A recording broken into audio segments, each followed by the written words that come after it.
৩০০ কোটি টাকা ব্যয়ে পবিত্র কাবা শরীফের আদলে নির্মিত হয়েছে মসজিদ। ঢাকায় নির্মিত যে মসজিদে নামাজ পড়তে দূর দূরান্ত থেকে ছুটে আসেন শত শত ধর্মপ্রাণ মুসলমান। আধুনিকতার ছোঁয়ায় নির্মিত এই মসজিদটি এর নির্মাণ শৈলীর জন্য নজর কেড়েছে সবার। দাবি করা হচ্ছে অনিন্দ্য সুন্দর এই ৫ তলা মসজিদে একসাথে ১২,০০০ মুসল্লি নামাজ আদায় করতে পারবেন। তবে শুধু আকারই নয়, সৌন্দর্য দিয়েও মুগ্ধ করেছে মসজিদটি। চলো তাহলে ঘুরে আসা যাক এই মসজিদের অন্দরমহল থেকে। কতটা দৃষ্টিনন্দন করে তৈরি করা হয়েছে মসজিদ আল মোস্তফা নামের এই মসজিদটি, এ নিয়েই আমাদের আজকের এই আয়োজন। ঢাকাকে বলা হয় মসজিদের শহর।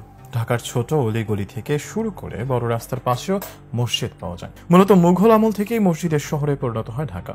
ঢাকায় কতগুলো মসজিদ রয়েছে এর সঠিক সংখ্যা জানা না গেলেও ধারণা করা হচ্ছে প্রায় ১০,০০০ মসজিদ রয়েছে ঢাকায়। আর এই তালিকায় এবার যুক্ত হয়েছে মসজিদ আল মুস্তফার নাম, যে মসজিদটি নির্মিত হয়েছে কাবা শরীফের আদলে। রাজধানীর মাদানী এভিনিউয়ে গড়ে উঠেছে কাবা শরীফের আদলে চোখ ধাঁধানো মসজিদটি। ৫ তলা বিশিষ্ট মসজিদের সবচেয়ে বড় আকর্ষণ হলো সামনের দিকে কালো রঙের মাধ্যমে ফুটিয়ে তোলা পবিত্র কাবা শরীফের আকৃতি। জানা গেছে দেশের শীর্ষস্থানীয় ইউনাইটেড গ্রুপ ৩০০ কোটি টাকা ব্যয়ে কাবা শরীফের আদলে এই নান্দনিক মসজিদ নির্মাণ করেছে। মসজিদের দেয়ালে সোনালী রং দিয়ে লেখা হয়েছে মহান সৃষ্টিকর্তা আল্লাহ এবং মহানবী হযরত মুহাম্মদ সাল্লাল্লাহু আলাইহি ওয়াসাল্লামের নাম, যার সৌন্দর্য দূর থেকেই অবলোকন করা যায়। ভেতরের মিম্বরের দেয়ালে ডিজাইনও একই। উপরের দিকে বড় করে সোনালী রং দিয়ে লেখা হয়েছে লা ইলাহা ইল্লাল্লাহু মুহাম্মাদুর রাসূলুল্লাহ সাল্লাল্লাহু আলাইহি ওয়াসাল্লাম। দেশের অন্যান্য মসজিদ থেকে মসজিদ আল মুস্তফায় বেশ কিছু ভিন্নতা দেখা গেছে। নামাজের সারিতে বেশ কয়েকটি বেঞ্চ রাখা হয়েছে, যা অন্য কোনো মসজিদে দেখা যায় না। কেউ ক্লান্ত হলে বসতে পারেন, আবার কেউ হেলানো দিতে পারেন। এই মসজিদে আলাদা কোনো জানালা নেই, এমনভাবে নকশা করা হয়েছে যা প্রাকৃতিক আলোয় ভরপুর। দেশের অন্য কোনো মসজিদের প্রতিটি ফ্লোর থেকে ইমাম বা খতিব দেখা যায় না, কিন্তু মসজিদ আল মুস্তফায় প্রতিটি ফ্লোর থেকে ইমাম বা খতিবকে দেখা যায়। এখানেই শেষ নয়, নারীদের জন্য রয়েছে আলাদা নামাজের জায়গা। পুরুষ নারী মিলিয়ে একসাথে প্রায় ১২,০০০ মানুষ নামাজ আদায় করতে পারেন। দৃষ্টিনন্দন সৌন্দর্যের কারণে এটি এখন শুধুমাত্র মসজিদই নয়, পরিণত হয়েছে পর্যটন কেন্দ্র।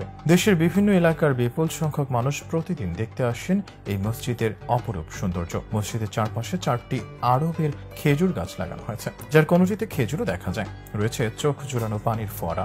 দর্শনার্থীরা বিমোহিত হয়।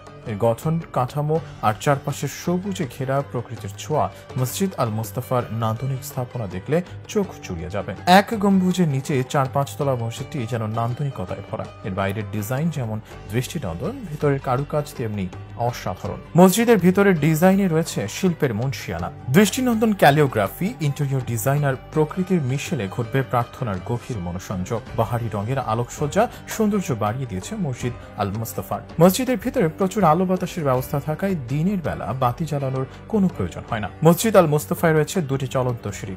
১৬ লাখ টাকা ব্যয়ে লাগানো হয়েছে ঝাড়বাতি। চীন থেকে আনা হয়েছে মেঝেতে বিছানোর কার্পেট। লাগানো হয়েছে উন্নত মানের সাউন্ড সিস্টেম। একটি সেন্ট্রাল এয়ার কন্ডিশনের মাধ্যমে শীতল রাখা হয় মসজিদকে। আকর্ষণীয় করে তৈরি হয়েছে মসজিদের অজুখানা, যেখানে রয়েছে বেশ কয়েকটি বেসিনও।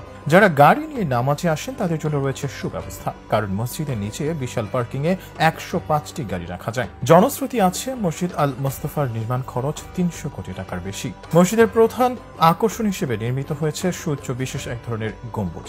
যদিও গম্বুজ ও পাশে থাকা বিশাল উচ্চতার মিনারের কাজ এখনো শেষ হয়নি। তারপর গম্বুজ ও মিনারটি মসজিদের সৌন্দর্য আরো বাড়িয়ে দিয়েছে।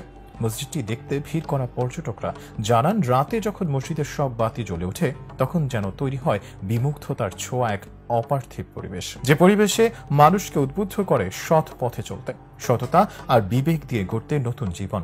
দাবি করা হচ্ছে মসজিদটির নির্মাণ কাজ পুরোপুরি শেষ হলে বাংলাদেশের সবচেয়ে সুন্দর মসজিদের খেতাব পাবে এই মসজিদ আল মুস্তফা।